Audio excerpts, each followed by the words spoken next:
Welcome to The Explainer. Today, we're jumping right into a truly captivating mystery. We're talking about a phenomenon that happens all over our planet, and actually all over the solar system.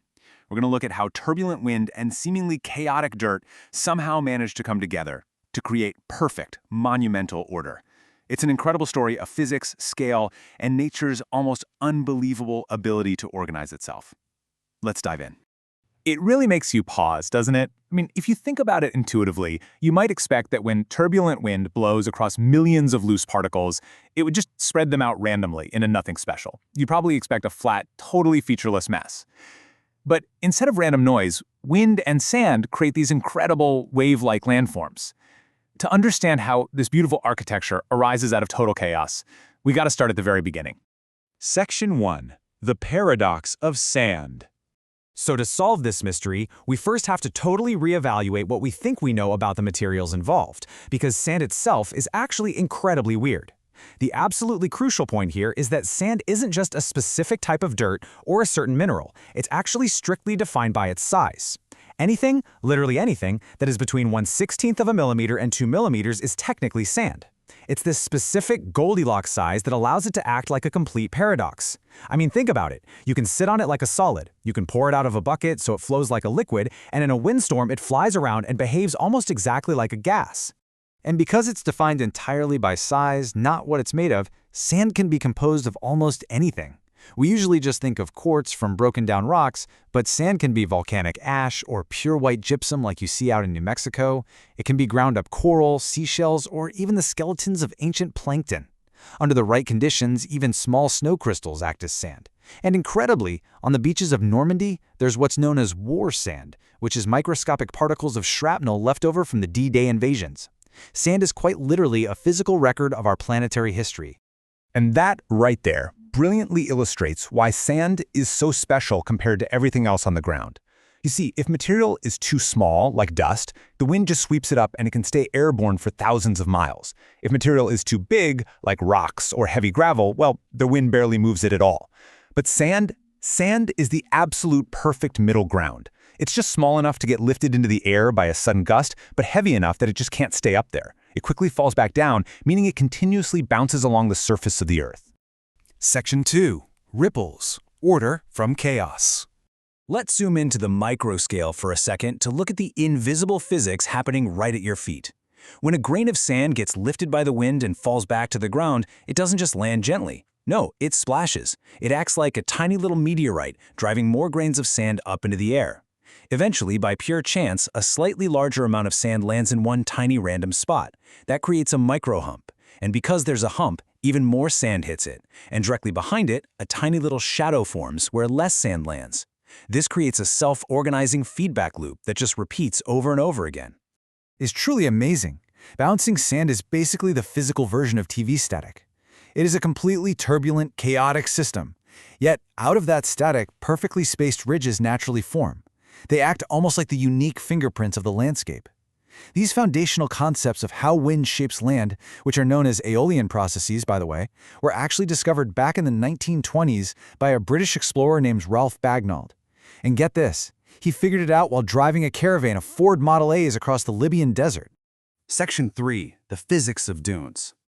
Okay, so we have our micro-scale ripples. But how do we get actual mountains? Here is a totally fascinating question to test your intuition. When wind blows over a giant pile of sand, where does it pull the hardest? In other words, where does it erode the dune the most? You might logically expect the wind to rip the hardest right at the very peak of the hill, right? Just tearing the top off and flattening it out. But the aerodynamics of a dune actually hold a really surprising secret. Let's see how this builds into something massive. When wind flows over an obstacle, like a sand bump, it accelerates. But the maximum erosion actually happens on the front face, the windy side of the dune, not the top. The grains get pulled up the hill by that accelerating wind, and then they get dumped right at the crest. Because the erosion is happening on the face and the deposition is happening at the peak, the dune actually grows taller instead of just getting blown away into nothing. But of course there's a catch. You cannot stack sand straight up into the sky forever. Think of powdered sugar, which is super fine, basically like dust. Because those particles are so tiny, they pack together really tightly, and you can stack them at super steep, almost vertical angles. But table sugar, which is larger and a lot more like sand, just cannot pack tightly. The grains are simply too big. This means there is a strict physical limit to how high it can pile before it completely collapses and avalanches down the backside. And that limit is incredibly precise. That avalanche always consistently happens right at 33 or 34 degrees. This creates a sharp, sheer, peel-away angle on the back of the dune. And that sharp angle is absolutely critical because it forces the air flowing over the top to detach from the surface and fly straight over, rather than dipping down to erode the backside. So in a way, the dune actually protects itself. Because of this constant, endless cycle of sand piling up the front and avalanching down the back, these entire mountains actually move.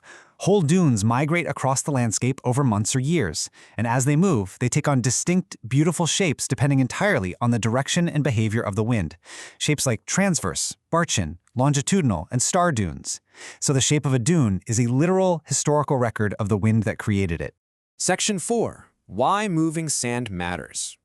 Now, this isn't just some neat physics trick. Moving sand matters on a global scale.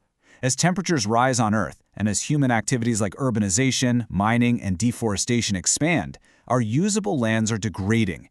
Every single year, an area equal to half of the entire European Union deteriorates into a dusty, desert-like landscape. If climate change continues to accelerate this, up to 30% of the Earth's surface could dry out. And when the land dries out, the sand begins to move, threatening the billions of people who live right in its path. The destructive power of migrating dunes is very real. For instance, the actual sets built for the town of Mos Espa in Star Wars, which are located in Tunisia, are currently being slowly swallowed alive by giant moving sand dunes. But, this threat also sparks inspiration. Years ago, engineers and ecologists were fighting a massive battle to stop migrating dunes from completely swallowing coastal towns in Oregon. A reporter actually went out to investigate that struggle, and that intense ecological battle directly inspired him to write one of the greatest sci-fi masterpieces of all time, Frank Herbert's Dune. And Dune is the perfect segue here, because the physics we just learned about aren't restricted to Earth. Wherever you have an atmosphere that can move grainy stuff, these exact same patterns form. No joke, we see sand dunes on Mars, with unique shapes carved by its super-thin atmosphere. We see dunes on Saturn's moon Titan, made entirely out of frozen hydrocarbons. We even see dunes of frozen methane on Pluto. These rippling patterns are literal planetary fingerprints left behind all across our solar system. Which brings us to our final thought. The poet William Blake once wrote, "To see the world in a grain of sand, hold infinity in the palm of your hand." When you realize that the exact same simple physics, literally just bouncing grains and flowing air, can shape a microscopic ripple on a beach, a moving mountain in the Sahara, and a frozen landscape on Pluto, well, you realize Blake was right on the money. You truly can see the massive, infinite, self-organizing forces of our universe reflected in a single grain of sand. So next time you're at the beach or out in the desert, look down at your feet. What other invisible forces are organizing the chaos around you right now?